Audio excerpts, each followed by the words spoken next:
Good morning students. कल आप लोगों ने पढ़ा भवानी प्रसाद मिश्र के विषय में। आज उन्हीं के द्वारा रचित घर की याद कविता हम पढ़ेंगे और यह कविता एक गद्य युक्त है। इस प्रकार आप गद्य पढ़ते हैं उसी प्रकार की ये कविता है गद्य युक्त। कविता को थोड़ा बारीकी से पढ़ना है।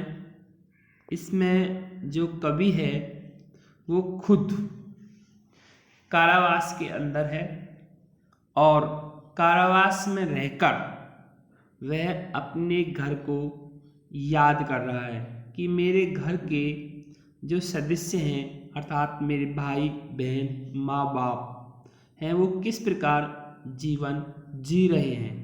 उसको जैसे बारिश होती है पानी गिरता है तो उस समय उसे वो याद करता है अपने माता पिता को, अपने परिवार वालों को। तो उसके विषय में कवि ने कविता लिखी है घर की याद। आज पानी गिर रहा है, आज पानी गिर रहा है, बहुत पानी गिर रहा है, रात भर गिरता रहा, प्राण मन घिरता रहा। कवि कह रहा है कि आज बहुत पानी गिर रहा है और पानी गिरते हुए भी पूरी रात निकल गई है। उस पानी को देखकर मेरा मन अर्थात मेरे जो प्राण हैं वो उस बादलों के द्वारा जो बारिश हो रही है उस बारिश में घबरा रहे हैं, क्योंकि उसका जो घर है वो कच्चा है अर्थात उसके जो घर के सदस्य होंगे वो उस बारिश के पानी में कैसे अपने घर में जी रहे होंगे। उसके विषय में देखकर यहाँ कवि बहुत ही घबराहट महसूस करता है। बहुत पानी गिर रहा है, घर नज़र में तिर रहा है। बहुत ज़्यादा पानी गिरा है और उस पानी में तैरता हुआ मुझे अपना घर दिखाई दिया है। घर की मुझसे दूर है जो, घर खुशी का पूर है जो, यानी कि जो मेरा घर है वो मुझसे दूर है पर खुशियों का संसार है घर। घर में 4 भाई, हम घर में कितने हैं 4 भाई। माई के बहन आई, जो हमारी बहन है वो अपने पिताजी के माँ के घर आई हुई है। बहन आई बाप के घर, जो बहन है बहन जी हैं वो पिताजी के घर आई है। हाय रे परिताप के घर, अब यहाँ विश्व आदि पूरक शब्द का प्रयोग कर दिया कवि ने। हाय रे परिताप, परिताप दुख, दुख भरे घर में जो हमारी बहन है वो आई है। घर में सब जुड़े, यानी कि जो घर के अंदर है वो सब इकट्ठे हैं। सबकी इतने कब जुड़े, इतने कब इकट्ठे होते थे। 4 भाई 4 बहनें, भूजा भाई प्यार बहनें। हम 4 भाई थे और 4 बहनें। जो हमारी भुजाएं हैं वो हमारे भाई हैं और जो हमारा प्यार है वो हमारी बहन है। इस प्रकार कवि यहाँ पर अपने घर के विषय में जानकारी देता है और कहता है, और माँ बिन पढ़ी मेरी, जो मेरी माता है वो कैसी है, अनपढ़ है। दुख में वह गढ़ी मेरी, माँ की जिसकी गोद में सिर रख लिया तो दुख नहीं फिर। यानी किस प्रकार की माँ की ममता के विषय में बताया है कि एक माँ के गोद में यदि सिर रख लिया तो मुझे किसी प्रकार का भी दुख नहीं होता। माँ की जिसकी स्नेहधारा का यहाँ तक भी पसारा, उस माँ के प्यार ने मुझे यहाँ तक भी सहारा दे रखा है, पसारा सहारा दे रखा है। उसे लिखना नहीं आता जो कि उसका पत्र पाता। कवि कहना चाहता है कि जो मेरी माँ है वो अनपढ़ है, यदि वो पढ़ी लिखी होती तो वो मेरे लिए अवश्य पत्र डालती और मैं वो पत्र यहाँ कारावास के अंदर अवश्य पढ़ता। पिताजी जिनको बुढ़ापा एक क्षण भी नहीं व्यापा। जो मेरे पिताजी हैं उनको एक पल का भी बुढ़ापा अभी नहीं आया है, जो अभी भी दौड़ जाएं, जो अभी भी खिलखिलाएं, यानी कि जो अब भी दौड़ते हैं अर्थात रेस लगाते हैं और उनका जीवन खिलखिला के जी रहे हैं, अर्थात जीवन में खुशियाँ मिल रही हैं। मौत के आगे न हिचकें। यदि उनके सामने उनकी मृत्यु भी आ जाए तो वो मृत्यु से भी डरने वाले नहीं हैं।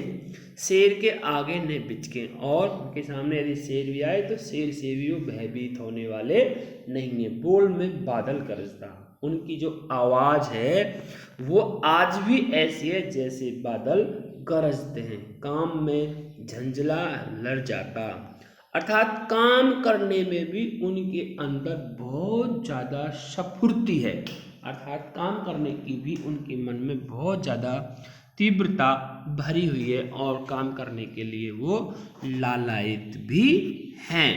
इस प्रकार का भी वर्णन करता है, कहता है आज गीता पाठ करके दंड 260 करके, यानी कि पिताजी ने सर्वप्रथम क्या हुआ, पिताजी ने सर्वप्रथम किया कि गीता का पाठ किया है और गीता का पाठ करने के बाद दंड 260 दंड व्यायाम किए हैं, खूब मुकदर हिला लेकर, मूठ उनकी मिला लेकर, और उन्होंने खूब मुकदर हिलाया है और अपने शरीर को स्फूर्ति से बना रखा है। जबकि नीचे आए होंगे नैन जल से छाए होंगे। जब वो व्यायाम करके ऊपर से नीचे आए होंगे तो उनकी आंखों में आंसू छाए होंगे। हाय पानी गिर रहा है, घर नजर में तिर रहा है। हाय जो ये पानी है ये बहुत गिर रहा है, पूरी रात गिरता रहा है, और इस पानी में मुझे अपना घर तैरता हुआ दिखाई दे रहा है। चार भाई चार बहनें, भुजा भाई प्यार बहनें। हम चार भाई हैं, चार बहनें हैं। जो भाई हैं वो भुजा हैं और जो प्यार है वो बहनें हैं। खेलते या खड़े होंगे, खेलते या खड़े होंगे, नज़र उनको पड़े होंगे, यानी कि जब मेरे भाई वहाँ पर खेल रहे होंगे या खड़े होंगे तो पिताजी की नज़रों में वे आए होंगे। पिताजी जिनको बुढ़ापा एक क्षण भी नहीं व्यापा, रो पड़े होंगे बराबर 5वें का नाम लेकर।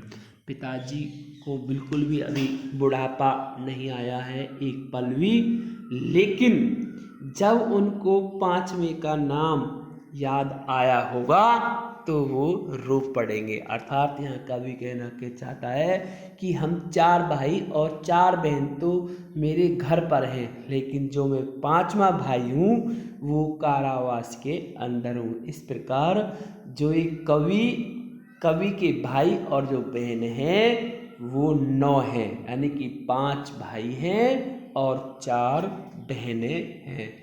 इस प्रकार कविता में ये उसके कारावास का एक चित्र है, जिस कारावास के जरिए वो अपने जो उसका प्राण इसमें दुखद पीड़ा झेल रहे हैं उसके विषय का ये चित्रण किया है कारावास का।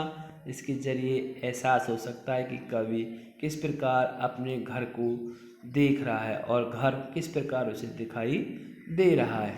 5वां मैं हूँ अभागा। कवि कहता है कि जो मैं 5वां हूँ वो कैसा हूँ, अभागा। अभागा भाग्यहीन। अभागा कैसा हो, अभागा बोले तो भाग्यहीन। मैं 5वां हूँ जो अभागा हूँ, भाग्यहीन हूँ, जिसे सोने पर सुहागा, जिसे सोने पर सुहागा, यानी कि सभी पुत्रों में मुझे सबसे श्रेष्ठ माना जाता था।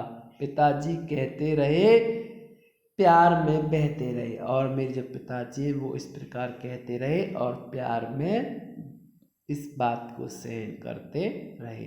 आज उनके स्वर्ण बेटे लगे होंगे उन्हें हेटे। आज उनके जो सोने जैसे बेटे हैं वो बड़े ही उन्हें हेटे, शून्य अर्थात सूक्ष्म लगे होंगे, क्योंकि मैं उन पर सुहागा, क्योंकि मैं उन सब पर सोने पर सुहागा सबसे श्रेष्ठ था। बंधा बैठा हूँ अभागा, लेकिन मैं कारावास में बैठा हुआ हूँ जिसका मेरा जो भाग्यहीन में लग रहा हूँ। और माँ ने कहा होगा दुख कितना बड़ा होगा। जब माँ ने इस प्रकार कहा होगा तो मुझे कितना दुख को सहन करना पड़ा होगा। आँखों में किस लिए पानी, वह अच्छा है भवानी। कहता है जो कवि है भट्टप्रसाद मिश्र कि आप किसी प्रकार से अपनी आँखों में अश्रुधारा नहीं बहाएं कि जो मेरा पुत्र है वो अच्छा है। इस प्रकार वह तुम्हारा मन समझकर और अपनापन समझकर गया है, सो ठीक ही है तुम्हारी लीक ही है। वह जो जेल में गया है वो अपना मन समझकर और तुम्हारा अपनापन समझकर गया है, जो ठीक ही है उसके लिए ये एक रास्ता ही है।